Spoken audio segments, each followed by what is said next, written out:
విశ్రాంత major general Harsh కాకడ్ మారుతున్న dragon రణతంత్రం అనే శీర్షికన ఒక ఎడిటోరియల్ వ్రాశారు.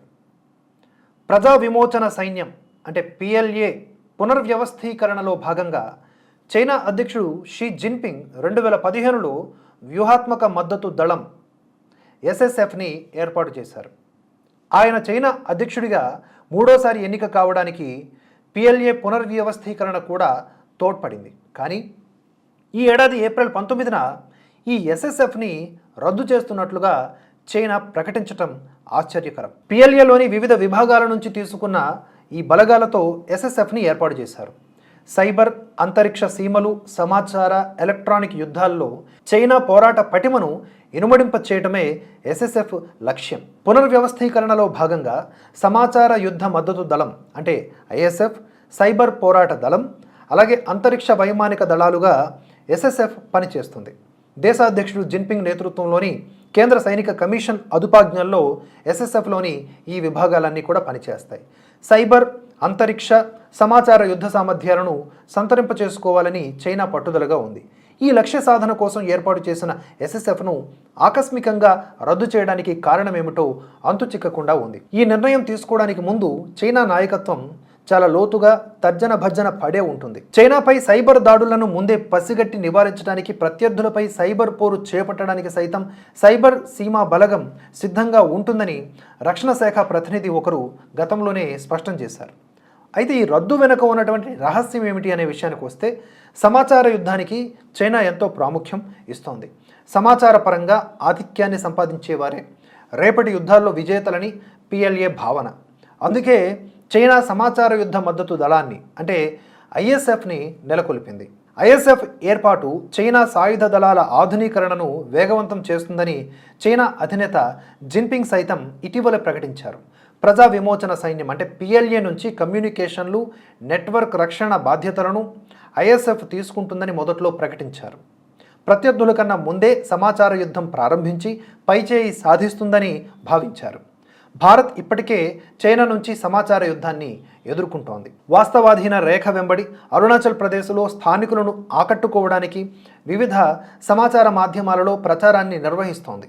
ప్రజాభిప్రాయాన్ని తనకు అనువుగా మలుచుకోవడం, మానసిక, చట్టపరమైన యుద్ధాలను సమాచార యుద్ధంలో 3 అంతర్భాగాలుగా పరిగణిస్తూ ఉంటారు. ఆ మేరకు చైనా ఈ బాధ్యతల్ని ఐఎస్ఎఫ్కు అప్పగిస్తోంది.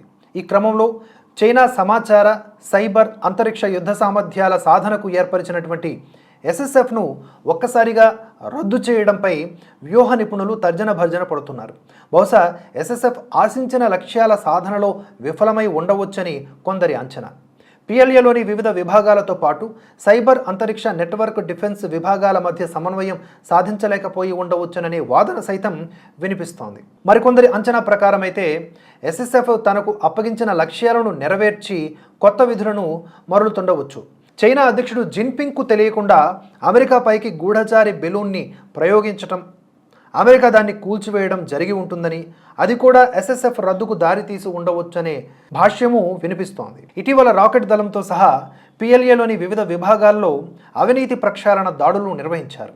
దీంతో జిన్పింగ్ నాయకత్వంలోని కేంద్ర సైనిక కమిషన్ సాయుధ దళాలపై మరింత పట్టు సాధించాలని నిశ్చయించింది.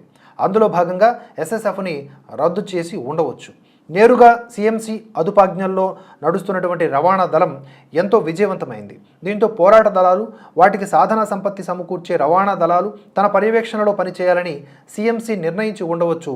ఎస్ఎస్ఎఫ్ రద్దు ఇందులో భాగం కావచ్చు. అయితే ఇక్కడ మనకి చైనాకి మధ్య పెరుగుతున్న ఉద్రిక్తతల విషయం కూడా ప్రస్తావించాల్సిన అవసరం ఉంది. భారత సరిహద్దుల్లో దక్షిణ చైనా, తూర్పు చైనా సముద్రాలలో డ్రాగన్ దుశ్చేష్టలు ఉద్రిక్తతలను పెంచుతూ ఉన్న మాట అందరికీ తెలిసిందే. ఈ క్రమంలో చైనా సైనిక పునర్వ్యవస్థీకరణను చేపట్టడంపై భారత్, అమెరికా తదితర దేశాలు ఆరా తీస్తున్నాయి. భారత్, చైనాల మధ్య సరిహద్దు ఘర్షణలు చోటు చేసుకోగా చైనా, అమెరికాల మధ్య ఉద్రిక్తతలు పెరుగుతూ ఉన్నాయి. ఉక్రెయిన్ యుద్ధంలో రష్యాకు సాధనా సంపత్తిని చైనా సమకూరుస్తోందని అమెరికా అనుమానిస్తోంది. తమపై చైనా సైబర్ దాడులకు పాల్పడుతోందని అమెరికా, బ్రిటన్, న్యూజిలాండ్లు ఆరోపిస్తూ ఉన్నాయి. భారతదేశంలో ఇస్రో, డిఆర్డిఓ వంటి కీలక సంస్థలపై చైనా, పాకిస్తాన్ల నుంచి రోజు వందలాది సైబర్ దాడి యత్నాలు జరుగుతూ ఉన్నాయి. 2035 కల్లా చైనా సైన్యాన్ని అత్యంత ఆధునిక సేనగా తీర్చిదిద్దడానికి జిన్పింగ్ పునర్వ్యవస్థీకరణను చేపట్టారు. తద్వారా 4వసారి అధ్యక్ష పదవి చేపట్టాలని ఉవ్విళ్ళూరుతూ ఉన్నారు. రేపటి యుద్ధాలు భూ, జల, గగన సీమలతో పాటుగా సైబర్, అంతరిక్ష సమాచార సీమల్లోనూ జరగనున్నాయని, అందుకు మనం సన్నద్ధంగా ఉండాలని భారత వైమానిక దళాధిపతి air chief marshal VR Chaudhari ఇటీవల ఉద్ఘాటించడం కూడా ఇక్కడ ప్రస్తావనార్హం. ఈ క్రమంలో మన సన్నద్ధత కూడా అదే స్థాయిలో ఉండాల్సిన అవసరం ఉంది. మనం సన్నద్ధంగా ఉండాలి అంటే దానికి సంబంధించిన ఏర్పాట్లు, నిర్మాణాలు, కేటాయింపులు జరగాలి. నిర్మాణాత్మకమైనటువంటి నిర్ణయాలు కూడా తీసుకోవాలి. అలాంటప్పుడు బలమైనటువంటి నాయకత్వం ఉండాలి, ప్రభుత్వం ఉండాలి. అందుకే ఎలాంటి వారిని ఎన్నుకోవాలో అనే విషయం పట్ల మనం ఇదివరకే చాలా వీడియోలు చేయడం జరిగింది.